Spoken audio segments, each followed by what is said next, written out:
we went up to the top floor in this old creaky elevator with a pull gate, and I'm like, oh shit, okay. And we get to the roof, and we're looking along. We get off the thing, and I'm looking across this roof, and I don't see anything.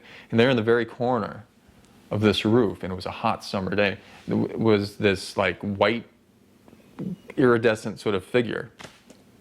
And as we walked closer to him, it was Axl in some little shorts or something stupid like Speed. I remembered it wasn't anything you would wear in Hollywood, some stupid whatever.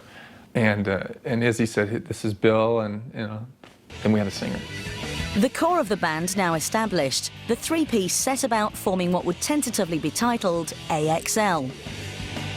In Hollywood, you needed to have a tape. You need a tape to get a club date.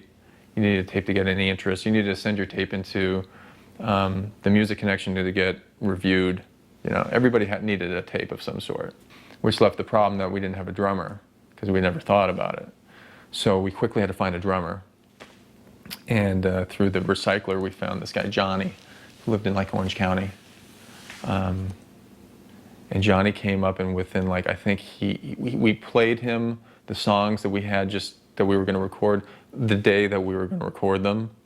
And he came up with all the beats right then. Did a great job. We later added a bass player, as we needed to. There were actually two bass players. It was Rick, who called himself Rick Mars, which was interesting because there was Mick Mars from Motley Crue. And then there was a friend of mine by the name of Andre. He played bass too. At that point, Axl had started singing with a very low register, like he did on some songs on Appetite for Destruction. He didn't used to sing all high. He sang this low register. And I remember on one occasion he sang this falsetto, this high thing that he does, that he's known for. And me and Izzy looked at each other and go, Jesus Christ, that's the sound. You got to sing like that all the time. And he was like, what? I don't even sound like that, because he was a baritone in the choir or something. With a rhythm section recruited, AXL prepared for their very first live performance at the Orphanage on the 3rd of January 1984. However, the show was not to be a complete success. I mean, we had some people show up, but it was definitely not what you expected from the beginning stages of a Guns N' Roses show or whatever, But there we were, and we got, I packed my pickup truck full of all of our gear, and we drove down there and set up and did a sound check, and then went off to the other corner of the bar and had a soda and waited for our time to come up, and I think another band played, and then we went up, and that was the first show. It was like a professional show. For all intents and purposes, except for the fact that nobody showed up.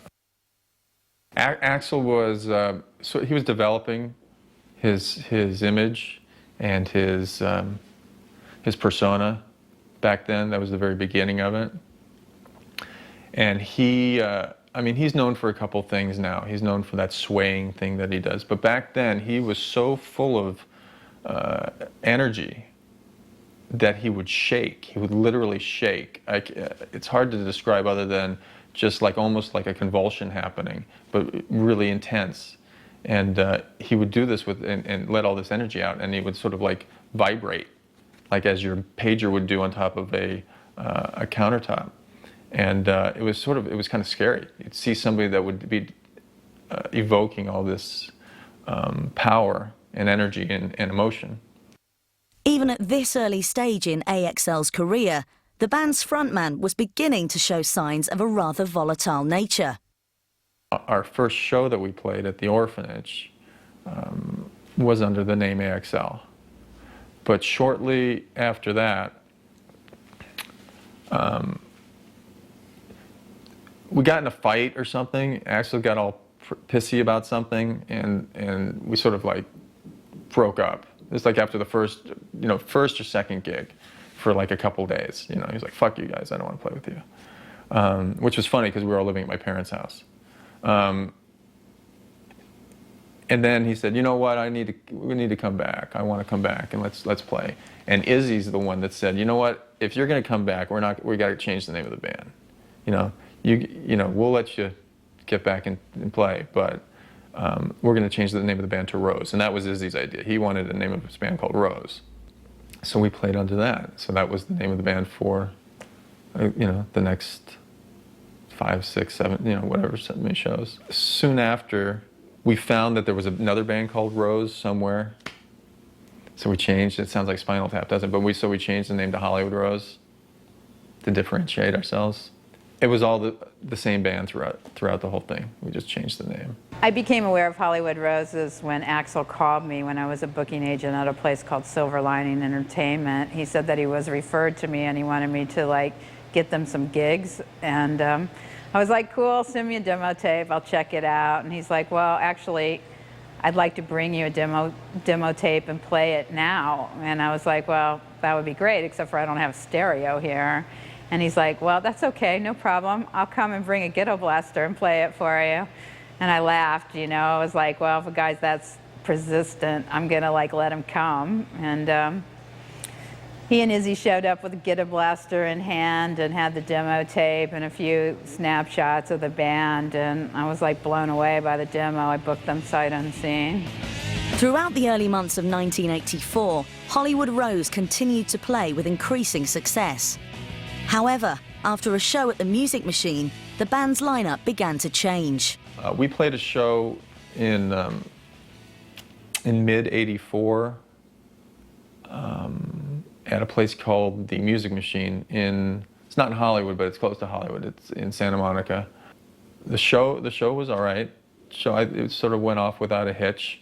The more I think of it, the more I recall what ended up happening is at the somewhere during the show, I think I hit him in the head with my guitar, the top of my guitar, and he got really embarrassed and upset. And we got through the show, and then afterward he was just fuming, and he went on this little,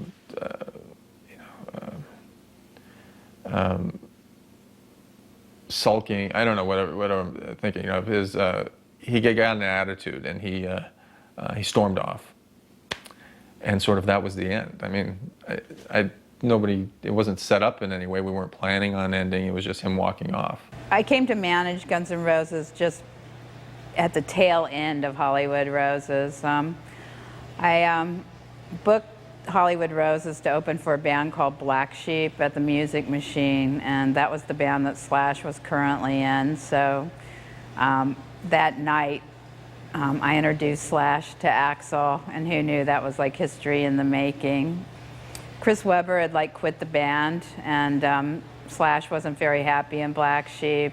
I suggested to him that he try out. After that show at the Music Machine, Slash, who was a friend of mine as well. I mean, I knew him from high school as well. Both him, Tracy, and all of us went to Fairfax High.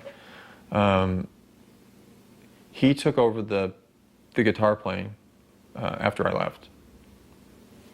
And I have to rack my brain a little bit, but he did that for a while until the end of the year. And I think I was hanging out because we were still all friends, although I had sort of mixed feelings about not playing guitar in it.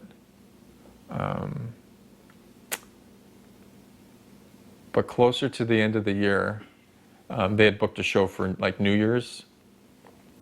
And